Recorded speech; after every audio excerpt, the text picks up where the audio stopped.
This is Letitia Cooper, and you are watching Elliot Kelly TV. Never lose your passion. It's very important that whatever we do, we add value to the company, but also we give our clients or their clients something that they like.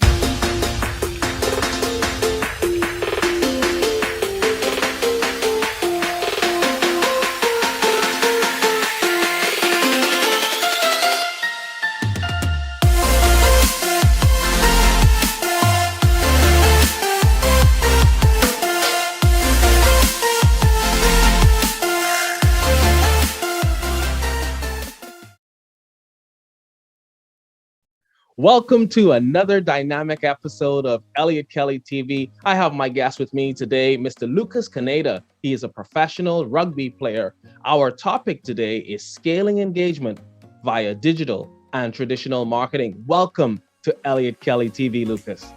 Hey, Eliot. Happy to be here. Thank you for having me at your show. Good stuff. Before we go into the tips and tricks around digital as well as traditional marketing, share with us your story, please, Lucas. Sure. So I'm Argentinian. I've been a rugby fan forever, and I've been playing the sport for so long. I always wanted to become a professional athlete. So I worked my word hard for that. And back in 2015, I had the opportunity to come to France, which is where I'm currently living, to become a professional rugby player, and I've been ever since 2015. So far so good. And in the last couple of years, I've also decided that I wanted to do something else apart from just playing rugby. So I've joined Unicorn Incubator. I work hand by hand with the CEO, and we work with startups. We found our own, and we work our way through that. Absolutely. Thank you so much for sharing. Tell us a little bit about Unicorn Incubator and, of course, how you started in that area. Sure. So Unicorn is the first incubator in Sarlat, a small town in France. We are 65 people from at least 20, 25 different nationalities working here. We've got a big team. Our biggest core focus is on digital marketing, as you've said, customer acquisition and investors relationships. Those are the 3 points that we focus the most. Of course, we do help startups with, depending on the stage, with the legals and accounting when needed. But our main focus is more on the, let's call it, acceleration process that comes after. That's where we really like to participate. So we do ask ourselves a couple of questions before we decide to work with people. We look at startups the American way. So we do like to have a proof of concept, a couple of clients, and also a proof of investment. Because at that stage, we really can make an impact, and that's what we are really looking for. You touch on having some skin in the game. How important is that for entrepreneurs to have some skin in the game?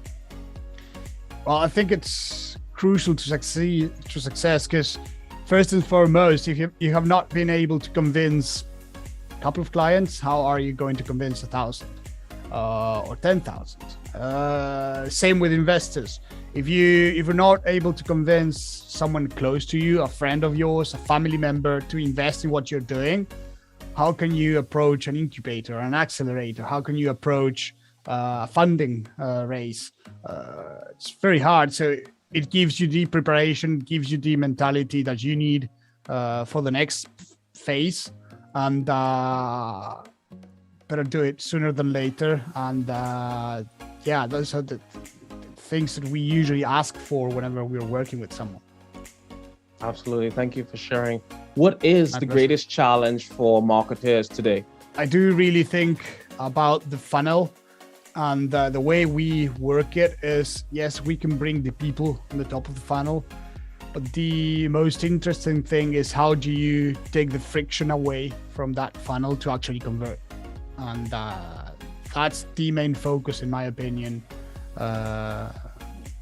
when you're a marketer, that's what you really need to be looking for. I don't know if you've got a different opinion. I would like to hear it too. No, I totally agree. Attraction marketing is something that we focus on. So we don't necessarily, I mean, the traditional, as we speak about traditional and digital, the traditional model was built on going out there and knocking on doors. While that forms an aspect of what we do, it is not our core focus. And I think that's the major nuance between the new age of marketing, whereas, like I said, again, the funnel is kind of flipped on its head. So there is still a funnel. There are still the fundamentals, as a lot of the authors share, still the fundamentals. Like Jim Rohn, he's an advocate of that. I think automatically of Tom Hopkins, who also shares some of the strategies around attraction marketing. And then value generation is something that we're big on. So again, it's not opposed to what you're sharing, but I think it works well with saying value generation. Once you're creating value, we've found, and in my personal experience in our companies and the companies that we work with, their greatest successes came when they were creating and generating value, not only for themselves, but specifically for their clients. And then that was a trickle back. So that works well for us. And obviously you're sharing the same sentiment. What are you passionate about at this moment in your career?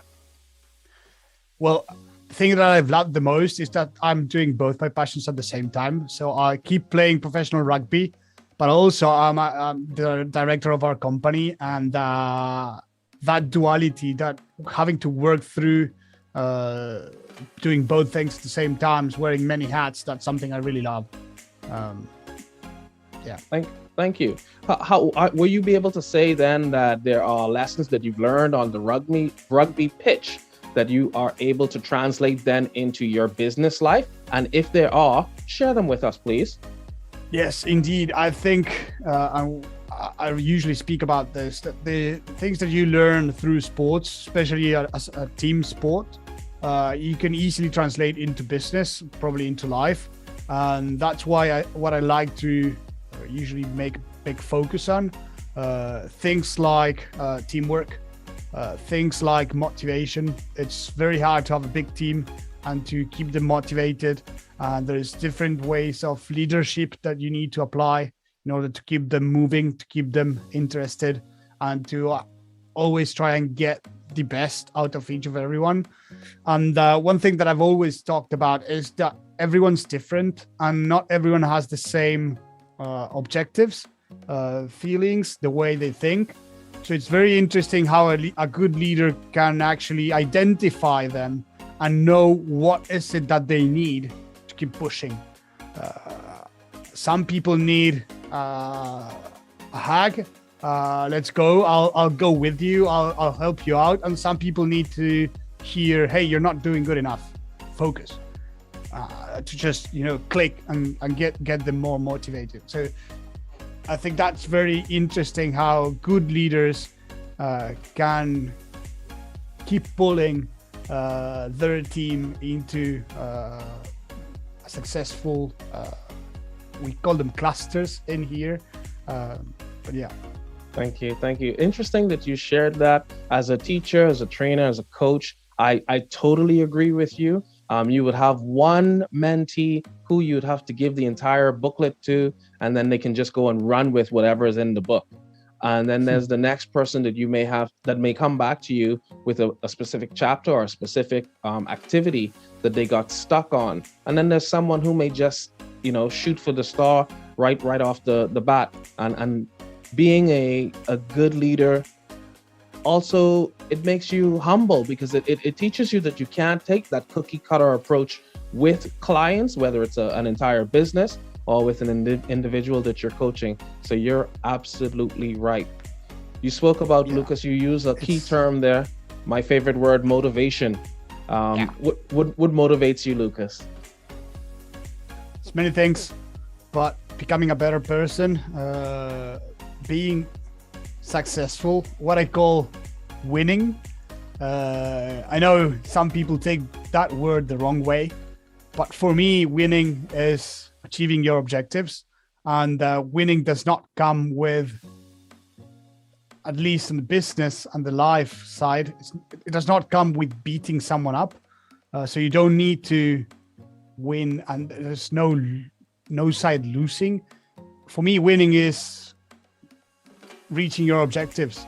I've won when I became a professional rugby player, because that was my dream.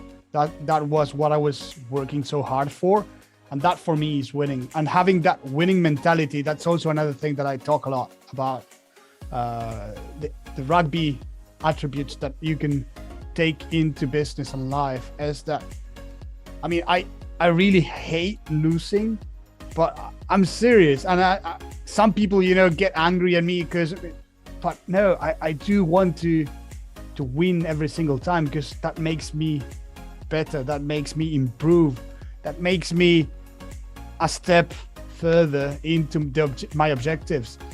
And that winning mentality is what I believe that usually takes you the extra mile, allows you to put more effort into what you do, to focus more, and to always be hungry about what you're looking for. And I think that's probably basic if you want to succeed, right? Yes. Your winning attitude, Lucas, is infectious, I must tell you. And I love it. I love your energy. And I'm so excited that you're going to share with us some of your tips for digital marketers as well as traditional marketers. What are 3 tips that you'd like to share with our audience? They are aspiring. Some of them have had businesses. Some of them have several businesses. Share with us three of your favorite digital marketing or traditional marketing tips. 3 things I would really would like to let people know that we focus a lot on. They're not the only ones, of course, but we do make a good focus on those 3. The first one would be eyeballs. At the end of the day, what clients, what brands are looking for, I think it's eyeballs. It's getting the visibility that they need, they want. So the more people that you bring to them, then the better the campaign would look like. Second thing would be the target audience. I think there's a big difference into setting up a campaign a good way or a bad way, and most of that comes on the target audience. If you are really looking to get high-class investors, for instance, and you are going to launch a campaign on TikTok, that would not make any sense, for instance, because the market is not there. I mean, you really need to focus on what is it that you are looking for, what's the objective of the campaign, and then through that, build the campaign out, not the other way around. And the third thing is one that you mentioned yourself, is creating value. So I completely agree with what you said. And it's very important that whatever we do, we add value to the company, but also we give our clients or their clients something that they like, something that they are able to identify themselves with the brand. I would take an example in that case, because actually we own for the past 18 months the rugby club here in Sarlat. We took over on the commercial side, on the marketing side, the branding, the image. We built the brand, not just a club, but a brand that people can relate with. And one of the things that we focused on is on people that do not know rugby. So, for instance, in the States, there was a research that only 12% of the people knew the rules of rugby. And for us, that was a huge opportunity, because we would focus on the 88% of the people that are missing, that do not know the rules. And how did we do that? So by the means of our club, we brought rugby to them. So we were the first, thanks to social media, since we had 1,500 followers like 10 months ago, now we have 150K. Thanks to streaming agreements, TV stations that are syndicating our content, we managed to bring rugby to them, to teach them rugby, because we created tutorials to explain them the rules, to show them the games, to teach them how to make a pass, how to kick a ball. And those people actually become fans. They become a community because they really like what you're doing, but also you were the ones that brought that content to them and made them rugby fans. And that works wonders. Absolutely. Absolutely. One of the things that I pride myself in, and the comments and the feedback we've been getting across the countries, some persons have been struggling with the mindset of when they do offer that value, how to ask for money. And we keep it very simple. They're happy to offer value. They're happy to create the tutorials that you suggested just now. They're happy to put together an ebook. They're happy to speak live. But when it's time to ask persons to go to the back of the room, for example, you can hear their voice either deflates, or there's a bit of a pause, or there's just that hesitance. There's a mindset that we try to establish, and I'd like you to speak a little bit about mindset as it relates to asking for money after creating value. What are your thoughts? For me, it's like maths. 2 + 2 gives you 4, right? So you are bringing value to this company, to this team. There's reciprocity in that value that you're creating. That's, in this case, you're talking about money. Sure. I mean, nobody works for free. That's something, I mean, that usually people, some people tend to say, I mean, oh, I volunteer. Yeah, but someone's paying for that. You like it or not, there's always someone paying for what you're getting, for what you're not getting. And I think it keeps things clear. There's a say back in Argentina that says that good accounts make good friends. Yes. So even if we are good friends, if I owe you money, okay, I'll pay you. And that keeps our friendship. I'm not that basic as a human being, but I'm making this, very easy to follow. But I do think that good accounts make good friends, right? So if I'm adding value to you, to your company, why would you not pay me? Absolutely. And I think the key word you shared there was reciprocity. Definitely. So you mentioned actually getting those eyeballs, concentrating on your target audience, and you reemphasize the importance of value. Who or what inspires you? On that front. So actually, the CEO of Unicorn, he's been a marketer for 28 years.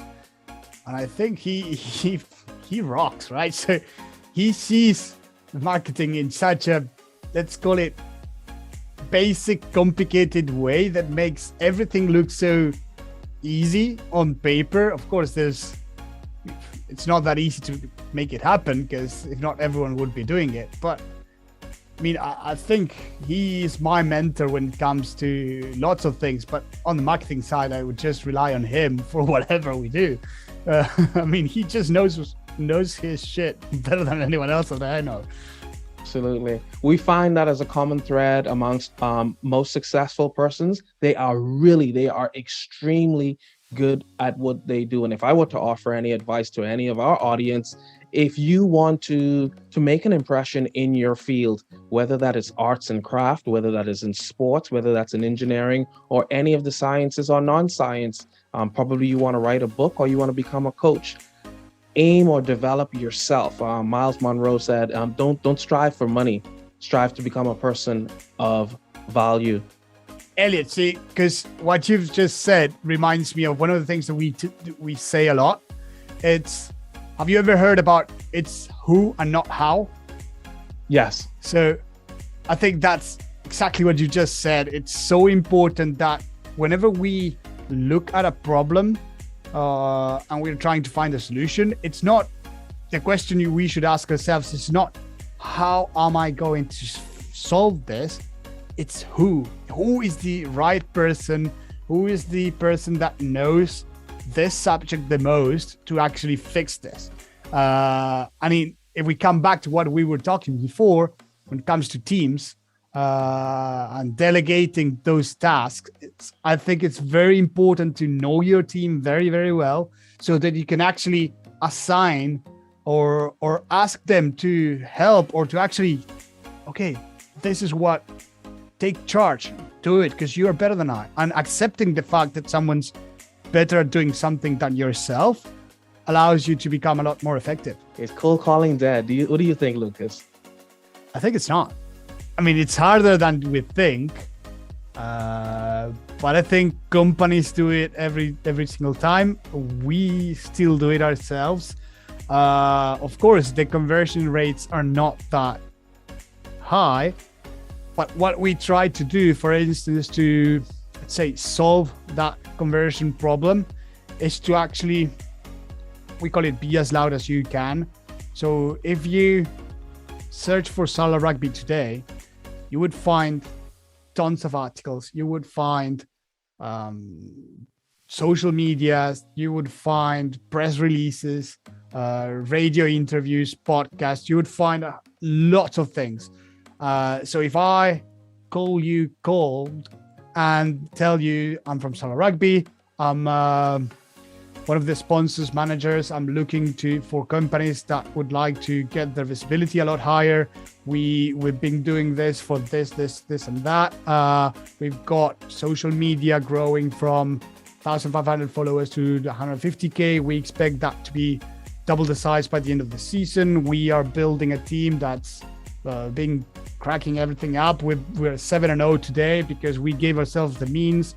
We built our brand. We are getting the visibility.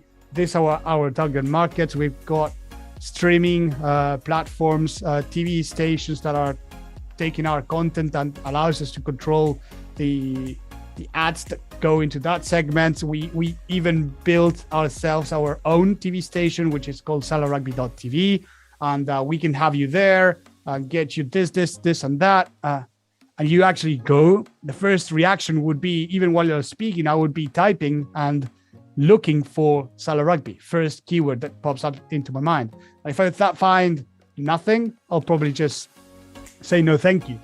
But on the other hand, if I find lots of things going on, if I go into a YouTube video that has more than 100,000 views, I say, okay, these guys can actually deliver what they are preaching. And that gets the wheel turning a lot easier. Of course, it's never an easy call. The percentages are a lot less converted that we would call on a hot or a warm call, but I mean it still works. I don't think that cold calling is dead. Don't get me wrong. What I do feel is I think most of the proponents of cold calling, I think they give it a one-dimensional or a very limited view of how it should be used. It is a tool in what I would imagine should be one of a set of tools in a tool belt. And you so clearly defined that by the buffet of options that you provided just now when you were sharing. It should not just be we cold call and that's it. You know, and we're gonna base our entire business model on the law of averages. That's only one law. There are other laws that should be at play as you develop in your business. Having said that, it also dismisses the fact of continuous improvement. So there is no continuous improvement discussion if you just focus on the law of averages. If you are going to go around a nightclub and you're going to say, hi, how you doing to 100 girls and just pick up one, your game will never develop. And I just use that as a very, very simple analogy, something that most people can relate to. The idea is continuous improvement changes those percentages that you spoke about just now. Which you may get 10% in the first, you may get 0, and you may move to 10%, and then 10% moves to 12%, 12, 15%, and you get the idea. But the point is, focusing just on the law of averages as the tool on its own, you're probably going to go backwards in time as opposed to being progressive. Knowing what you know now, Lucas, knowing what you know now, is there anything you would have done differently in your professional career? No, I don't think so. Actually, I mean, I've got no regrets, even though I could have done things better. Yes, sure, who couldn't? But I think that having done everything what I've done brought me here today. made me the person that I am today. I think the struggles, no matter what they are, that you had, that we all have. I mean, that's part of your life, and they build you up in such a way. We usually like to say, Dom, the CEO, and I, is that we know how to take a hit and stand back up.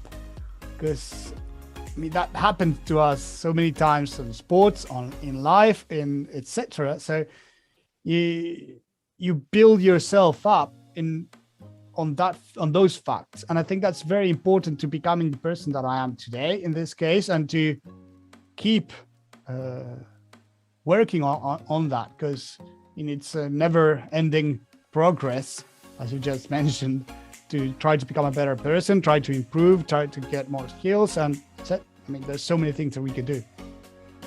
Thank you. On that note, what does success mean to Lucas? Ooh, that's an interesting one. I do think being 100% honest with what you do and what you say. Family, friends are a key feature in my life. So it's sports and business. And really trying to make your best to make it happen, right? So I'm the one that usually says that leadership should come by example. That's how I try to be myself. I've done it through sports, and that's the way I feel, and I try to do it in everything else. Of course, I do have lots of I do make mistakes, and like everyone else, but I try to lead by example. Just not do as I say, but do as I do. And yeah, that, and having that passion, finding that passion for me was very important. To really know what I wanted to do allowed me to invest myself into it a lot more. And I do think that people usually struggle to get their passions, that they are doing 9-to-5 jobs. They're not liking it. And I would really encourage everyone to somehow find something, find that fire inside them that allows them to make an extra effort. Because it's very hard to make an effort to dedicate yourself to something that you don't really like. And I think the key to success comes from there. Maybe it's because of my rugby background. I was always told I was too small to become a professional player, because I'm not very big. I'm not very, very strong. So everyone thought that I was never going to make it. And the fact that they've told me that allowed me to keep pushing, right? But since I loved rugby so much and my passion was to become that, I really, really wanted to become a professional athlete. So I said, nothing's going to stop me, but it does not come for free. You need to really work to get it done. I think that applies to everything else. If you haven't already done so go ahead and smash that share button and that like notification. You know the bell is there for you. If you hit that bell, it will notify you when we drop new content. We are on with Lucas Caneda, and we were sharing on the topic scaling engagement via digital and traditional marketing. We do have a quote today by W. Clement Stone. There is very little difference in people, but that little difference makes a big difference. The little difference is attitude. And that's by W. Clement Stone. We were on with Lucas Caneda here on Eliot Kelly TV. Never lose your passion.